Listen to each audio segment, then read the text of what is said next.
नमस्कार दोस्तों। आज की क्लास में हम लोग अर्थशास्त्र के जनक, प्राचीन एवं आधुनिक अर्थशास्त्र के जनक तथा विभिन्न अर्थशास्त्रियों द्वारा दी गई परिभाषाओं के बारे में पढ़ेंगे। समय के साथ साथ अर्थशास्त्र की परिभाषा में क्या परिवर्तन हुआ, इसके बारे में जानेंगे तथा अर्थशास्त्र की परिभाषा की आलोचना के बारे में भी जानेंगे। तो चलिए स्टार्ट करते हैं आज की वीडियो। मुख्य रूप से आज की वीडियो या आज की क्लास 11th 12th BA की क्लास के लिए महत्वपूर्ण है। यूपी TGT एवं PGT में भी कई सवाल यहाँ से देखने को मिले हैं। अगर अर्थशास्त्र के जनक के रूप में बात की जाए तो प्राचीन अर्थशास्त्र के जनक चाणक्य या कौटिल्य या विष्णुगुप्त थे। तीनों नाम एक ही व्यक्ति के हैं। चाणक्य ने अर्थशास्त्र नामक किताब की रचना की। इनकी अर्थशास्त्र का संबंध प्राचीन अर्थशास्त्र से है या इनकी अर्थशास्त्र का संबंध राजनीति शास्त्र से है। कौटिल्य 376 ईस्वी पूर्व चंद्रगुप्त मौर्य के दरबार में महामंत्री के पद पर कार्यरत थे। वहीं पर कार्य करते हुए इन्होंने अर्थशास्त्र नामक किताब की रचना की, जिसमें इन्होंने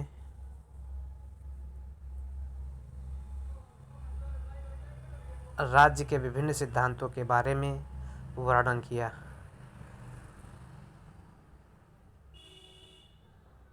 आधुनिक अर्थशास्त्र के जनक एडम स्मिथ को माना जाता है। एडम स्मिथ की पुस्तक an inquiry into the causes and wealth of nation, जो 1776 में प्रकाशित हुई, इस पुस्तक के प्रकाशन के बाद से ही एडम स्मिथ को अर्थशास्त्र का जनक कहा जाने लगा। एडम स्मिथ ने कई आधुनिक सिद्धांत दिए जो व्यवहारिक जीवन में बहुत उपयोगी थी। अब हम लोग अर्थशास्त्र की परिभाषा के बारे में पढ़ेंगे। अर्थशास्त्र की परिभाषा अगर देखा जाए तो मुख्य रूप से अर्थशास्त्र की परिभाषा को 3 वर्गों में बांटकर अध्ययन किया जा सकता है। पहले वर्ग की परिभाषा को हम लोग धन संबंधी परिभाषा कहते हैं। दूसरे वर्ग की परिभाषा को हम लोग कल्याण संबंधी परिभाषा कहते हैं और तीसरे वर्ग की परिभाषा को हम लोग आधुनिक वर्ग की परिभाषा के नाम से स्मरण करते हैं। धन संबंधी परिभाषा, जिसे परिभाषा का क्लासिकल दृष्टिकोण भी कहा जाता है। क्लासिकल दृष्टिकोण के समर्थक अर्थशास्त्रियों में एडम स्मिथ, JB से, सीनियर, JS मिल एवं रिकार्डो थे।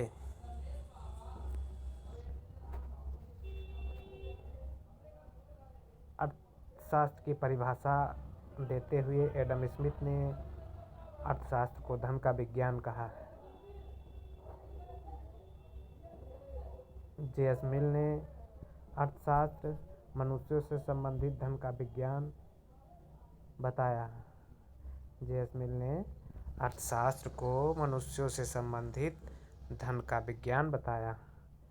JB से ने अर्थशास्त्र के विज्ञान की अर्थशास्त्र की परिभाषा देते हुए बताया कि अर्थशास्त्र वह विज्ञान है जो धन का अध्ययन करता है। इसके अलावा धन संबंधी परिभाषा में प्रोफेसर वाकर भी हैं, जिन्होंने अर्थशास्त्र की परिभाषा देते हुए बताया कि अर्थशास्त्र ज्ञान की वह शाखा है जो धन से संबंधित है। कुल मिलाकर धन संबंधी परिभाषा में अगर देखा जाए तो अर्थशास्त्र की परिभाषा का केंद्र बिंदु धन ही है। इस परिभाषा का केंद्र बिंदु धन होने के कारण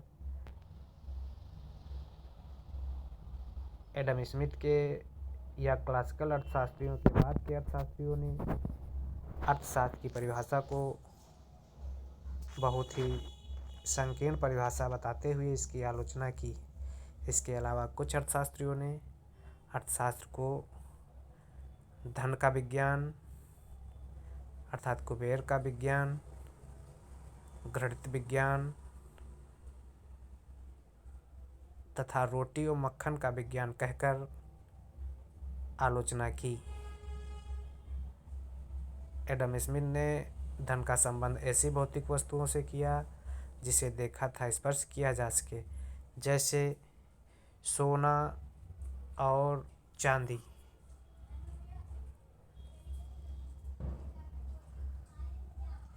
अगली अर्थशास्त्र की परिभाषा के रूप में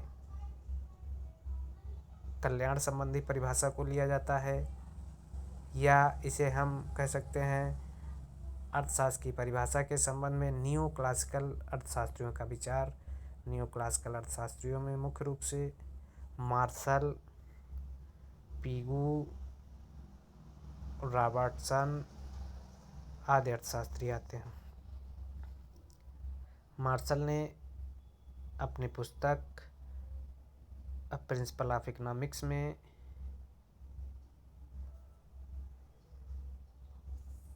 धन संबंधी प्रिंसिपल ऑफ इकोनॉमिक्स में कल्याण संबंधी अर्थशास्त्र की परिभाषा दी, जिसमें उन्होंने धन की अपेक्षा मनुष्य पर विशेष बल दिया। मार्शल ने बताया,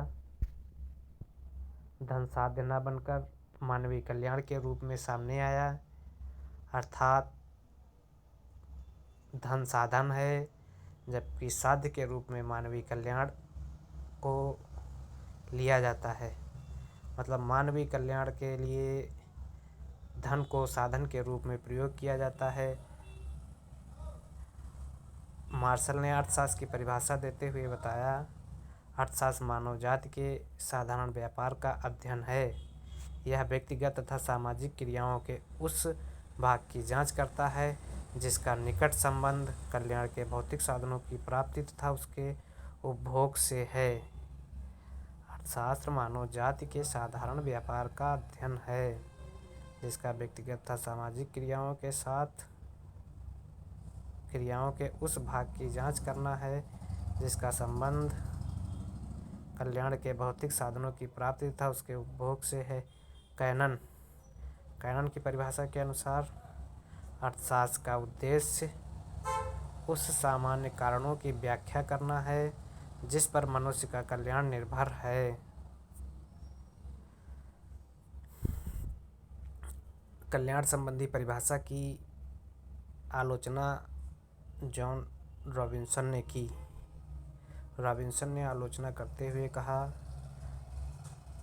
आर्थिक क्रियाओं का साधारण तथा असाधारण में बांटना अनुचित है। प्रोफेसर मार्शल ने आर्थिक क्रियाओं को दो भागों में साधारण तथा असाधारण भागों में बांटकर मानव कल्याण संबंधी अर्थशास्त्र की परिभाषा दी थी। अर्थशास्त्र केवल सामाजिक विज्ञान ही नहीं अपितु मानव विज्ञान है। इस प्रकार प्रोफेसर मार्शल की परिभाषा की भी आलोचना की गई। प्रोफेसर मार्शल के शिष्य एसी पीगू ने मानव कल्याण की जगह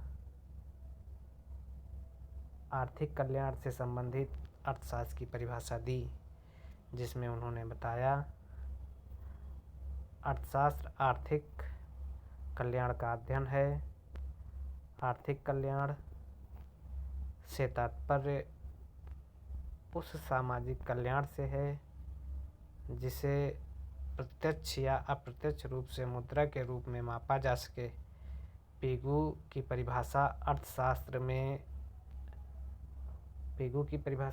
को व्यवहारिक जीवन मानती है।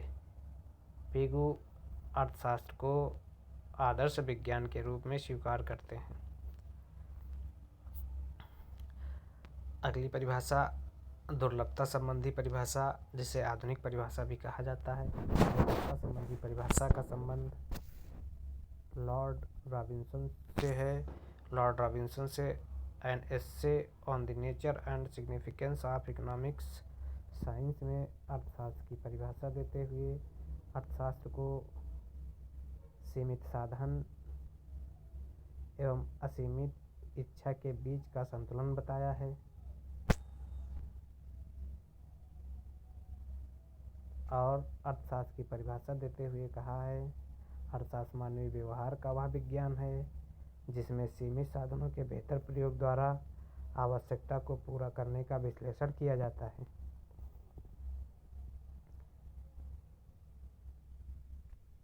Professor JK. मेहता के अनुसार अर्थशास्त्र की परिभाषा। Professor JK. मेहता एक भारतीय दार्शनिक सन्यासी अर्थशास्त्री थे। इन्होंने अर्थशास्त्र को एक नया दृष्टिकोण दिया। प्रोफेसर मेहता ने अर्थशास्त्र में आवश्यकता विहीनता का सिद्धांत दिया। प्रोफेसर मेहता की इस बात से सहमत थे।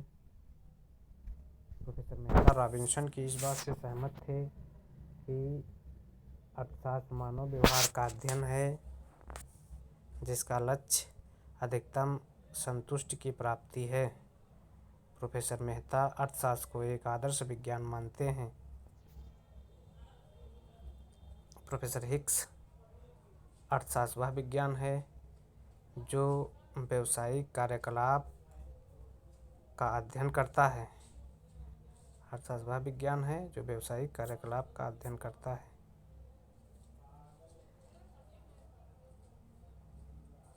विकासवादी परिभाषा में सैमुअल्सन, हैरल्ड एवं हिक्स की परिभाषा का अध्ययन किया जाता है। आर्थिक विकास को प्रभावित करने वाले कारकों का अध्ययन करना ही अर्थशास्त्र है। आर्थिक विकास को प्रभावित करने वाले कारक मुख्य रूप से जनसंख्या, बेरोजगारी, गरीबी, प्रति व्यक्ति आय, इन सब का अध्ययन करना ही अर्थशास्त्र है। अर्थशास्त्री ऐसे विकास का मॉडल प्रस्तुत करते हैं जिसमें कम से कम साधनों को लगाकर ज़्यादा से ज़्यादा वस्तुओं सेवाओं का उत्पादन किया जा सके ताकि मानवीय आवश्यकताओं को पूरा किया जा सके। अर्थशास्त्र समस्त अर्थशास्त्र की परिभाषाओं के संबंध में अर्थशास्त्रियों का मत एक न होने के कारण समय समय पर अर्थशास्त्र की परिभाषाओं में परिवर्तन होने के कारण कुछ अर्थशास्त्रियों ने आलोचना करते हुए कहा है, जैसे प्रोफेसर कीन्स ने कहा, राज्य अर्थव्यवस्था ने परिभाषाओं से अपना गला घोट डाला है। यह कथन कीन्स का है। जैकब वाइनर अर्थशास्त्र वह है जो अर्थशास्त्री करते हैं कथन जैकब वाइनर का है। महत्व अर्थशास्त्र का क्या महत्व है? किस प्रकार आर्थिक विधियों और सिद्धांतों का उपयोग करके अपने जीवन स्तर को सुधार सकते हैं,